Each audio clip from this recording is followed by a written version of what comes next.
Okunaamuka kw'ensimbi ya Uganda ku ya $, kwongedde okweraliikiriza abasuubuzi abapangisa ebizimbe mu Kampala ne batuuka okwekubira endwedi ssentebe wa bannannyini bizimbe Godfrey Kirumira abagambire ku balandiroodi baabwe.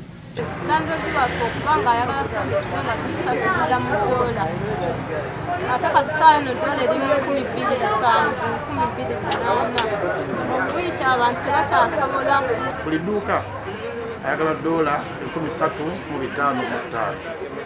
Kati ng'okuzigula oli twatukozesa $9,900 kuba ku 2,500 webe yali kyali mu 2,500 nga tekusukka $9,900 naye kati weyatuukidde mu 13,600 kitutakisa okukwata $12,000 osobola okugula $1 ezo zabeera yeetaaga. Olunaku lw'eggulo twakulaze eggulire mu gataliiko nfuufu nga $1 egula $3,600 mu bibanda ebisinga obungi kyokka ebuzibidde olwaleero ng'eyongedde okulinnya nga kati eggula $3,750.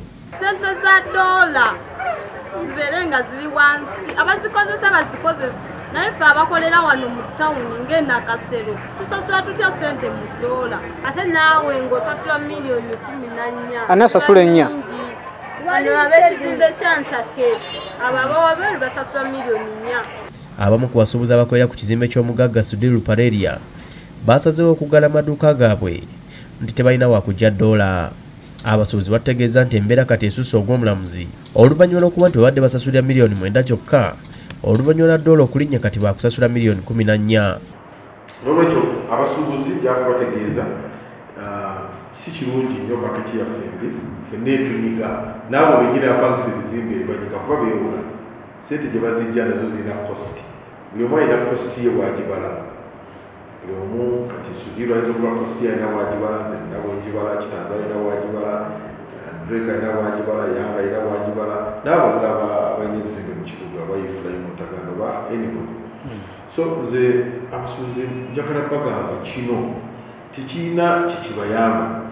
Buli lw'ogamba tikanzigaddewo oli takusalirako ssente era ojja kusigala osasula omwezi oba osaguddewo wiiki kikosa gwe. Ssentebe w'ekibiina ekigatta abasuubuzi mu Kampala Everest Kayondo annyonnyodde ku mbeera eriwo n'ategeeza nti waliwo gavumenti by'esobola okukola okugitereeza. Kati kimu nga kuyaviiriddeko $1 bye twali tulaga nti ekitongole ky'NSSF eky'ekitabo kyaffe bwekisalawo okukwata obukadde $500 kibijje wano mu ekonomi yaffe ya Uganda ate kibitwale e Kenya mu Equity Bank.